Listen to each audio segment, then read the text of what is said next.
Good afternoon. Uh, Hello, everyone. It's my pleasure to be here with you today. I am João Porto de Albuquerque, Director of the Institute for Global Sustainable Development at the Warwick, Professor for Global Sustainable Development. And it's my pleasure to share this session today in the EUTOPIA network and have my very special colleagues and guests here today, Lela, Melon, and Jan Pettersson, who are introduced shortly. This session will discuss about this UN Sustainable Development Goals and the contributions that we as universities and researchers can do towards the Sustainable Development Goals. Uh, Hello, Lela. Hello, Jan. It's really great. Many thanks for you to be here. Many thanks for everyone in the audience who is following us today. Just wanted to reassure you that we will take some questions today. So the format is that it's a panel discussion. So I will kick off with some remarks and initial questions, and then we'll take some questions from the audience. So we have here in the Zoom the Q&A function. So we'll be monitoring it. Although if you post it, you'll not be able to. You may not be able to see your own question, but we will see it in the background here, and we'll monitor it. And in the end, we will, time permitting, be very glad to tackle some of the questions. Really, yeah. So with this, this event, it's really a pleasure for me. In Warwick, we have been really thinking very carefully how to interact with the United Nations Sustainable Development Goals. And I think, we realize that this is a shared interest in the Utopia network and more widely, and especially here in the partners who are here present today. And I think the event today would be particularly useful to kickstart an interesting discussion and hopeful strong collaboration within the next years in the network. I'm really excited with that. Talking a little bit shortly about our background in Warwick, about how we started and are addressing the SDGs of the UN. My institute, which is the Institute for Global Sustainable Development, was launched in 25 September uh, um, 2019, which is exactly 4 years after the SDGs were signed in 2015. And the idea of launching this new transdisciplinary institute, research institute, is really to have a hub at the university to to have research that have that concentrates research with impact to global sustainable development, understood that really in a broad covering cross-cutting between disciplines, different disciplines, but also then reaching out to the practice and to non-academic audiences. um, and we've been doing this and having the institute as a kind of like this hub to connect different parts of Warwick, and then really try to think about how we can maximize our impact, our contributions to this important agenda.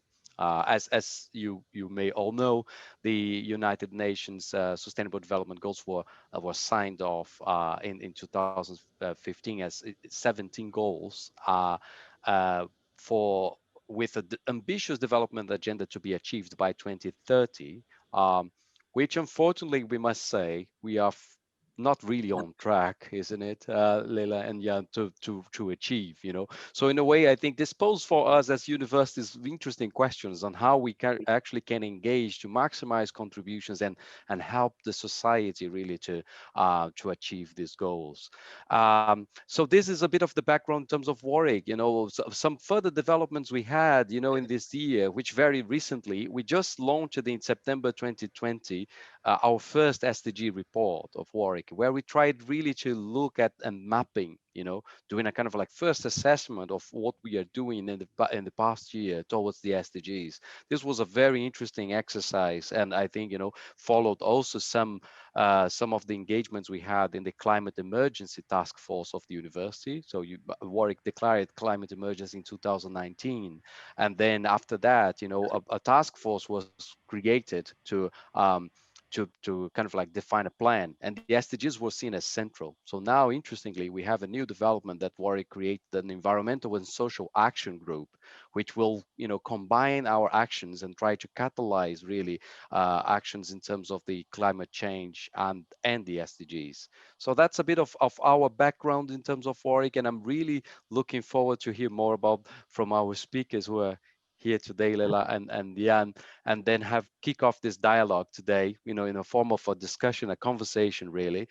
So I will pose a question and introduce you both in turn, and then we can kickstart this. The question, the guiding question is really, how can we as researchers and universities connect our research to the SDGs?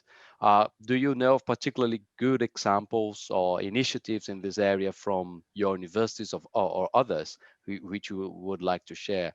And then to start, I will invite you, Dr. Lela Melon, who is the Executive Director for Planetary Wellbeing Institutional Framework, which is very interesting, from our partner, Pompeu Fabra University. Lela, the word.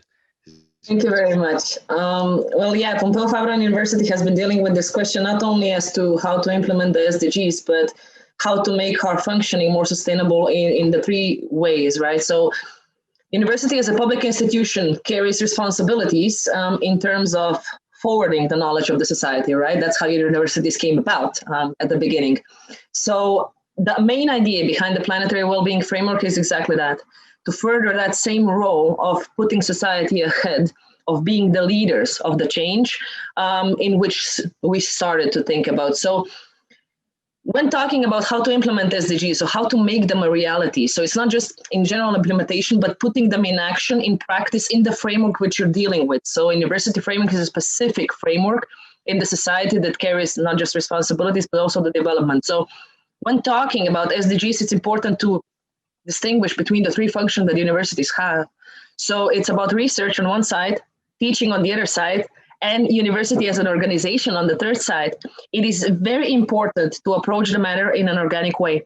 So just saying that we're going to change the curricula of the classes is not enough, right? Our researchers need to lead the way, but on the other hand, it has to also be exemplary, the university per se, into how they're organizing their functioning in a sustainable manner, right? So if we're teaching as to how to be sustainable in environmental sense and in social sense, we should be the one showing it too, right? So that is the approach that is happening right now at the Planetary Wellbeing level, which is kind of an institutional framework going across the university. So all the faculties are included, meaning that this organic change is going to take into account all the faculties and also adjacent centers, research centers and teaching centers. And we're aiming for an organic change. Now, what is special about that is the fact that we realized one thing. Going about it in a way that we used to go in the sense of linear economy, meaning having a push from the top to the bottom and just waiting for things to happen with sustainability, it simply doesn't work. Sustainability is an organic change from inside out. There needs to be institutional support. That is more than clear. It needs to be a clear guidance framework that says we're all into this. And you have support in terms of either funding, either political support, but in terms of a general support as a framework on top, that is important, but it's not sufficient. So it's a necessary condition, but it's not sufficient for transition. What you need is also impetus from bottom up.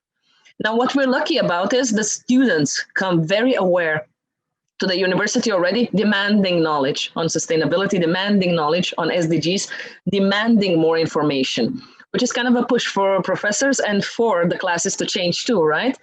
But then we have this little thing of academic freedom that we need to account for also, that the professors need to be incentivized to embrace the new framework in which we're working. So we're trying to approach the matter basically from three sides and to create this organic change, which is not a simple task, but it's a very important one that we go about it the right way. So not only top-down push, but an organic approach into saying we are an institution who believes that our core value now is planetary well-being, as translated also into SDGs, environmental concerns and social concerns. So that would be my starting point, the way we're approaching the thing here in Barcelona. That's really, really interesting, Lela. Thank you very much. I think, You're you welcome. emphasize some very important points indeed, the needs to reach broad, to reach, to have this as a horizontal initiative, isn't it, across faculties Yes, and the different initiatives at the university. Many thanks for that. With thank you. this, then I would like to invite you, Jan, Professor Jan Pettersson, Director of the Gothenburg Center for Sustainable Development at Chalmers University of Technology and the University of Gothenburg, thank you very much for being with us here today. And so we're also very curious to hear about, how you were approaching that question around how we as researchers can connect, to the SDGs. Thank you very much. It's a pleasure to be here and talking to you.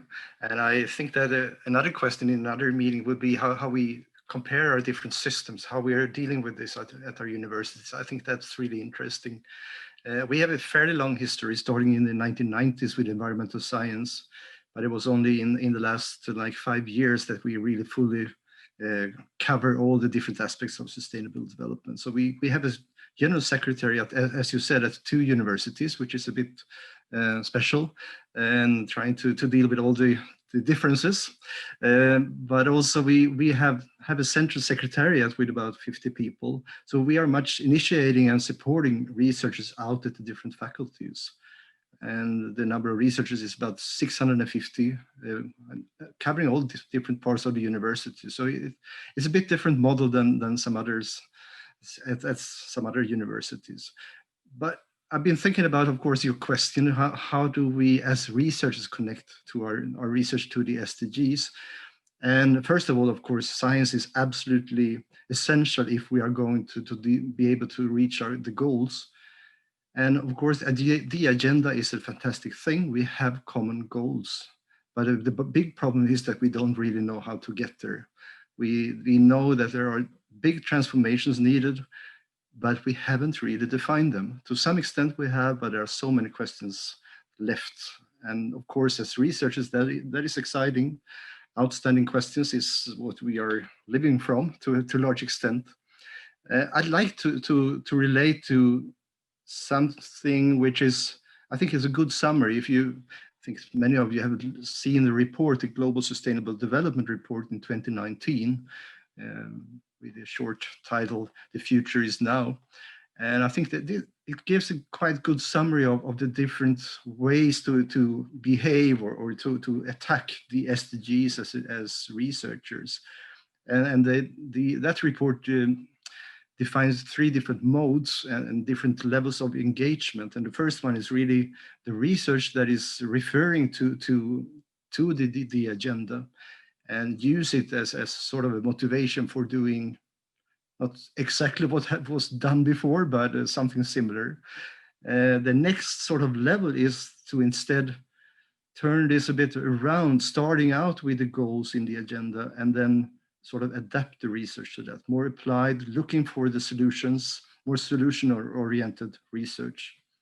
And then we have the third level, which is really where you combine all this and you design the research in accordance with the agenda. And we talk about these modes of behavior like co-production, co-creation. And if you look around, we are pretty good at the first mode where we are referring to the agenda.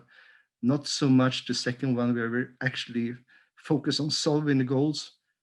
And there are very few working together to really find the answers to these, as we usually quite often say, the wicked problems, or the wickedly difficult problems, maybe one should say, to not make it too complex. And I think that thinking about what we are good examples, that's one question. But also to understand what are those wicked problems.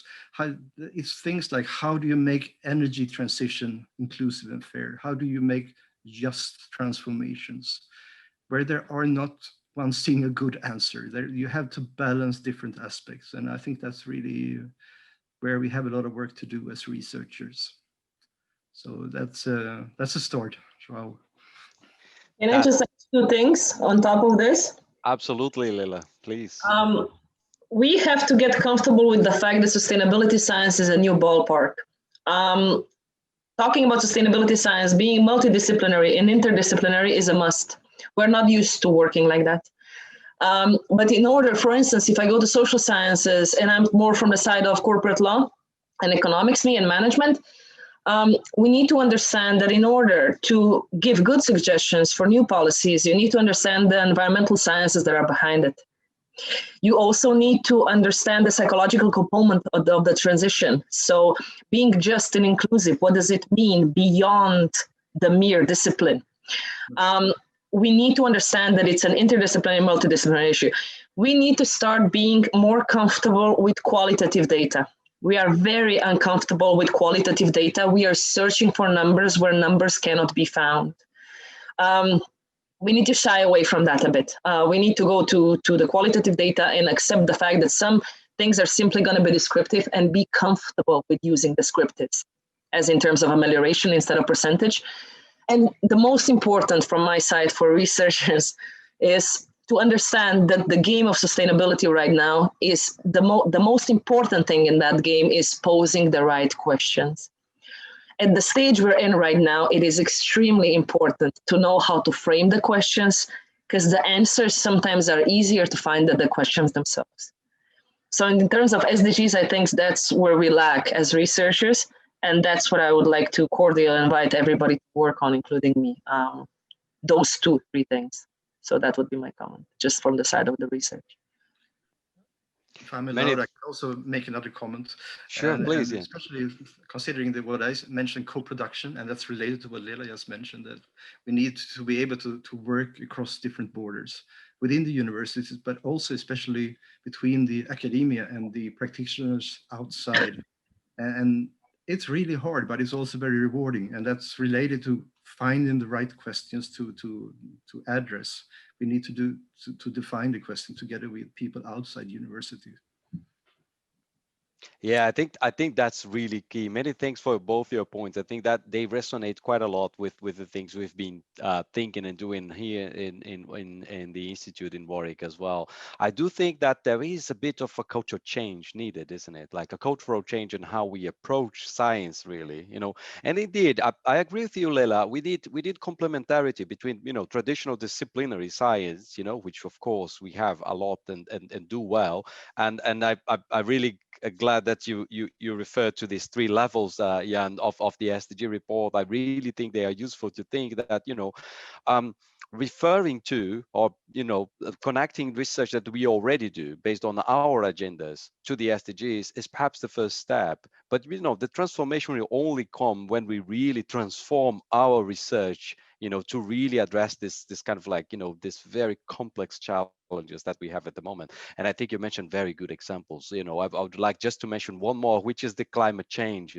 just because, we have now next year here hosted in the UK, the COP26, and, and a lot of the priorities are some of the big challenges we have at the moment is really that we don't know the questions. I really, I really like the way you posed, and I think we don't know the questions, and we also perhaps need new methods for these questions, isn't it? And the new methods are co-produced, involve co-creation, and we have to change a little bit of scientific practices in that sense. And I think, Lela, you pointed to something very interesting that, also like students and a new generation is asking for this. They are, some of the things which are really great to see here is that, some of the student-led initiatives were really very important for Warwick in the way Warwick is addressing climate change. There is a big push and a big, a good pressure, I think, for, what are we doing? Are we doing enough, for climate change, for SDGs? Are we as universities doing enough? Can we stay in our comfort zone? Or should we actually be more ambitious and really try to think and reform our agendas and collaborate more, open up, to kind of like, change the way we do sustainability science. And I'm really glad you mentioned that as well, Lela, the sustainability science, which is this new transdisciplinary field we are, doing, I think is a very exciting thing. and we can have contributions from a lot of different disciplines, isn't it? So with this, I think we come to the really some of the important challenges really that we are talking about. I would like perhaps to give you the opportunity to reflect a little bit. What are the challenges to to achieve this vision, and what are the opportunities that we'll have for both us as individual university, but we as a Utopia network to address these important issues we've been discussing? Well, as an opportunity, I would definitely mention the political support that we have right now. It is very, very important to note the political atmosphere in the EU right now and the legal changes that are right in front of us. In a few months, the legal environment also for corporations is going to change drastically. That also changes the trajectory of the conversations that we have in corporate law, which is very welcome. Because if you think about it, 5 years ago, when I was still in my PhD studies, I think I started them around that point. I was working on corporate governance and corporate law, and trying to embed sustainability was met with a lot of pushback. Myself, I have a PhD from the UK, so I was studying at the Aberdeen University. And of course, being a common law jurisdiction, it was very much unprecedented to start thinking that notions of sustainability and of corporate responsibility beyond corporate social responsibility as it was defined at the time should be something that's going to be embedded in corporate law. And today, talking from the side of my expertise, it is very welcome to think like that, or even more, to be completely honest, in 5 months, the whole legislation is going to support this thinking that it is part of business making, which is unprecedented in the history. We've been for 100 years now saying that the impact that the corporations have on the society and on the environment is something that governments should deal with, but away from corporate law. Today, the view is completely different. And not just corporate law, but many other disciplines are joining, which means that the environment, the ambient right now is very supportive for the change. So I would welcome that, because that was very difficult to effectuate, specifically in public institutions before, of starting to argue that our expertise and our research and our teaching should go more towards sustainability. It was not supported, neither by national politics, neither by supranational, right? And now the environment has changed, so it is very welcoming for a change. Second thing is this push of the students. And third thing in general that we don't mention much, and I think we should, is basically the appetite of the academics too for this change. So there is a lot of interest also from the academic world of saying, but how can I embed this new reality that we're facing, specifically now in the circumstances of COVID, into my research? Because obviously the framework has changed, right? So now my findings need to change and adapt to that framework. So we have a lot of supporting forces that allow us now to be more ambitious, which wasn't the case a few years ago. So I'd very much welcome that development from my side, I would say. Many thanks, Lela. Jan? Yes, I definitely agree with everything you just said here.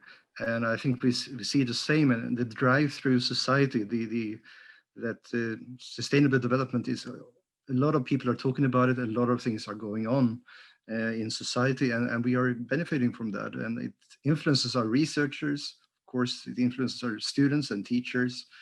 And I totally agree with you, the students are extremely important and demanding in some cases, demanding actually change in our education systems, but also a large group of people who have a lot of ideas on how we actually can help finding the ways, the paths to reaching the goals.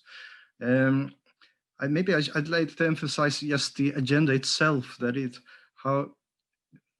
it's an incredible tool, I would say, to help us interact, because it's fairly easy to understand, maybe not all the 169 targets, but at least the 17 goals. It's easy to explain to people, and you can come from different disciplines and really meet around those goals. And we see that as a great opportunity to promote interdisciplinary work within the university, but also finding common interests with people outside university. So I think that's a great thing. When it comes to challenges, and maybe focusing on the universities just to make it a little bit easier, I think, Lela, you already covered much of this, but how are we able to talk to each other across our very high barriers sometimes between the traditional disciplines? And as you said, trying to understand that you can use both methods that are based on quantitative measures and also qualitative measures, and making more people understand that you can actually do both, and you need to use the methods depending on the questions you address. And so we have some sort of language problems in between different disciplines, and we need to overcome them over time. And The lost in translation problem, I call it. Yeah. yeah, definitely. I will start calling that too. I think they're all, and you have to take this in steps. Every person who is willing to actually take the steps across one of these borders will help, but it will take time. It's not easy. And also when it comes to co-production within universities, but also to the outside, we have the same kind of problems with there are, yeah, lot is lost in translation, I would say. And it's even larger barriers because we need to adapt, and it's really hard work, but it's rewarding in the end. But one worry I have is that it's sort of we need to work together in that way, but it takes too long in the perspective of like 10 years. Luckily, we are at universities, so we will definitely contribute long term beyond 2030 with students that are being educated for the future, and also finding solutions in the long run to reach a sustainable development. 2030 is a good step, definitely, but there will be more to do afterwards. Yeah, I agree, and I think I agree with both of you. And I think indeed we already seeing this kind of like, some of the challenges, with the timing and temporalities, isn't it? Temporalities of science and some of the pressing needs we have, because again, like the climate change, and now with the pandemic, the effects that we have, and the opportunities, I would add, these to the ones you already very correctly pointed out. We have with the pandemic, really, and with the economic recovery, indeed an opportunity to make things more sustainable, like, or to do a recovery which is really, green and just and sustainable. I think there is an opportunity there, but there are huge challenges because, coming back again to the other questions, we don't know how to do it, and then we need to collaborate. We need to find common languages. I'm totally with you, and I think what is good to look at the EUTOPIA network, which is, to use the problem of the lost in translation as an advantage, as a richness, isn't it? As diversity. And I think that's the challenge, but also an opportunity, isn't it? Like at the same time, we have different disciplinary lingos and specialized languages which were developed over time, but they add richness if they can start exchanging and working together. The challenge is this if, and and that's a challenge I think we are all engaged with and very glad to explore. But if we can really use this different, we need really, social scientists talking to natural scientists, talking to arts and humanities. That's the only way we can do transformative change. Like that's something it's becoming more and more clear with, with especially when we look now at the opportunities, that and the challenges that the pandemic opened. Like we are seeing that, it's not enough just to kind of like, just to recover to this old status quo, because it was a status quo leading us to huge problems with the climate change, and biodiversity, challenges. So then we have to really use the opportunity to leapfrog to a new state, which we still don't know, but which we have to construct together. And I think this co-production that you both touched upon, I think is so central, isn't it? This question about, how do we leverage our differences and work together to actually achieve, more robust knowledge and solutions, isn't it? But one challenge I would like to ask, and then perhaps open up for, as perhaps also start to turn into an opportunity. One challenge I see is that, some of the academic reward structures, they are still disciplinary oriented, and then sometimes there is a bit of a challenge for an academic to think about, research, thinking about my career and about, being successful in my career as a disciplinary researcher. Why should I engage with this kind of like, sustainability collaborations which take time to build a common language, which I don't really fully understand understand, you know, I'm a quantitative person. I don't fully understand someone doing kind of like qualitative or doing arts, you know, or doing humanities-based research. I'm not sure what now how is this research, you know, and then why should I do that? So that's I think, you know, just pointing to a challenge of which is really perhaps something that we have to address centrally is, you know, what kinds of like rewards, or how do we actually, you know, look at instruments to, you know, to make the participation more attractive to a number of areas, and how do we value the contribution of all of them? It's a challenge of the transition, right? It is something that is waiting for all of us, and I'm still figuring out that one because I'm a sustainability scientist, and it doesn't go well with the existing system. It's a thing of a transition, but I believe that we're well on the way right now, if nothing else, from the bottom up pressure too, because we're still providers of services, right? And our customers, students, are demanding more. So whether we like it or not, the push is going in that direction. Now it's just up to us how to do it with great quality and speed. And again, I agree with you. And I think that is one question one could think about, and I don't have the answer, is the role of sustainability science. Should that be, I think it's needed because this really multidimensional kind of work that's required needs its own space within university. But also, most people will not carry out sustainability science in the future. So we need to find ways how to integrate sustainability aspects in all the traditional disciplines in various ways. And that's a huge challenge. And it probably has different answers depending on which discipline we're talking about, which faculty we are talking about. And but it has to be done, and it has to be integrated. It will take us time. And I'm happy to discuss with everyone who has solutions for how we are going to do it in practice. That's exciting indeed. So some of the big challenges, but it's exciting because I think it does open up really possibilities for us to exchange, you know, opportunity or strategies which did work. You know, I've been working quite a lot with a lot of colleagues in very different disciplinary areas, and I do think that, you know, this challenges sometimes it's, you know, what is the sustainability science which is emerging, and what is the role and how this relates to the existing disciplines. You know, I think that's a big question really for us that we could address together. I do think that there are, you know, there is space for this, you know, this meta scientific or meta disciplinary work of the sustainability as really cutting across, and I think, you know, it's probably a skill which is staying, you know, or which will be needed in 20, 30, and even 100 years. You know, people who really are able to connect different disciplines to tackle a problem, you know, and that's probably something which will need or will require us to think about this as an evolving field and a discipline which establishes itself complementary to the others, but also, as you pointed out, Jan, very well,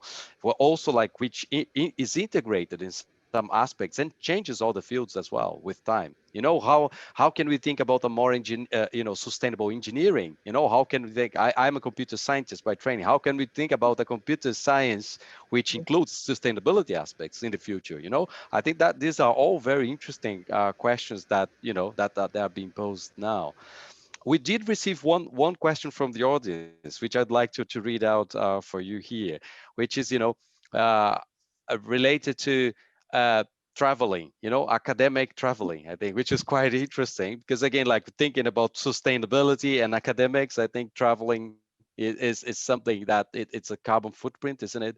So the question is, you know, that, you know, the person is saying that they have adapted the research agenda to restrict travel due to COVID, but then also reducing carbon footprint. So the question is the role of this kind of like, you know, academic travel, and he's asking specifically about academic conferences, for example, in the USA, or long haul flights, which will become harder to justify. And the other hand, virtual conferences, you know, not really fulfilling completely the role of presential conferences. So what is it about our practices in academia, maybe, or generalizing the question, you know, how is COVID really asking us questions about, you know, how we did things in academia and how we'll do in the future? What do you think, especially? I would like to comment on that one because I have a very personal opinion on it. I am very, very glad about the opportunity that COVID presented us in regards to the conferences.